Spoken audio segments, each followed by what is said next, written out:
Kannst du verstehen, was hier passiert ist?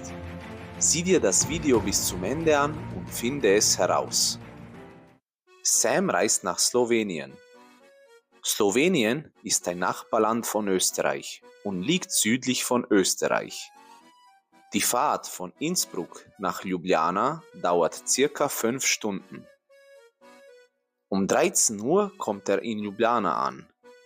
Ljubljana ist die Hauptstadt von Slowenien. Die Stadt hat ungefähr 300.000 Einwohner. Sam kauft schnell ein Souvenir. Es kostet 8,99 €. Sam ist zufrieden. Plötzlich schaut Sam auf die Uhr. Oh nein, sagt er. Der Bus nach Bled fährt gleich. Sam rennt schnell zur Bushaltestelle. Er sieht einen Bus. Die Tür ist noch offen. Sam springt schnell in den Bus. Er ist müde und setzt sich hin. Im Bus liest Sam ein Schild. Auf dem Schild steht Postoj na Jama. Sam bekommt große Augen. Oh nein, ich bin im falschen Bus. Der Bus fährt nicht nach Bled. Der Bus fährt zur Tropfsteinhöhle Postoj na Jama. Sam steigt bei der Höhle aus. Zuerst ist er nicht glücklich. Aber dann sieht er den Eingang. Viele Menschen sind dort. Die Höhle ist sehr bekannt. Sam ist neugierig. Er kauft ein Ticket und macht eine Tour. Die Tour dauert ungefähr 1,5 Stunden. Zuerst fährt Sam mit einem kleinen Zug in die Höhle. Das findet er sehr lustig. Der Zug fährt durch dunkle Gänge. Überall sieht Sam Steine, Tropfsteine und große Räume. Er findet die Höhle wunderschön. Am nächsten Tag fährt Sam wirklich nach Bled. Diesmal schaut er genau auf den Bus. Er liest das Schild zweimal.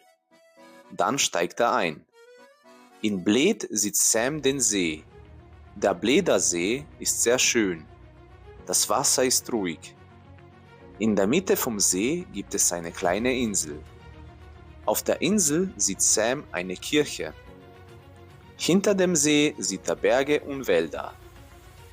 Sam wandert um den See. Er macht viele Fotos. Am nächsten Tag möchte Sam noch mehr Natur sehen. Er fährt in den Triglav Nationalpark. Der Park ist sehr bekannt. Es gibt Berge, Wälder, Flüsse und Seen. Im Park und in der Region gibt es verschiedene Fische. Zum Beispiel gibt es Regenbogenforellen, Bachforellen, Saiblinge, Seeforellen und Quappen. Sam fischt den ganzen Tag. Am Morgen fängt er nichts. Am Mittag fängt er auch nichts. Am Nachmittag ist Sam müde. Er sagt, vielleicht fange ich heute keinen Fisch. Aber am Abend passiert es. Die Angel bewegt sich. Sam zieht schnell. Es ist ein Fisch. Sam fängt eine Regenbogenforelle. Sam ist sehr glücklich. Ja, endlich, ruft er. Heute esse ich Fisch. Sam macht ein kleines Lagerfeuer. Er grillt den Fisch. Es riecht sehr gut. Sam hat großen Hunger. Dann sagt Sam, ich brauche noch ein bisschen Holz. Er geht schnell in die Hütte. Dann schaut er aus dem Fenster. Sam bleibt ganz still. Ein Braunbär sitzt am Lagerfeuer. Der Bär sitzt ganz ruhig dort. Und er isst den Fisch. Sam kann es nicht glauben. Das ist mein Fisch, flüstert er. Aber der Bär hört nicht auf. Er isst weiter.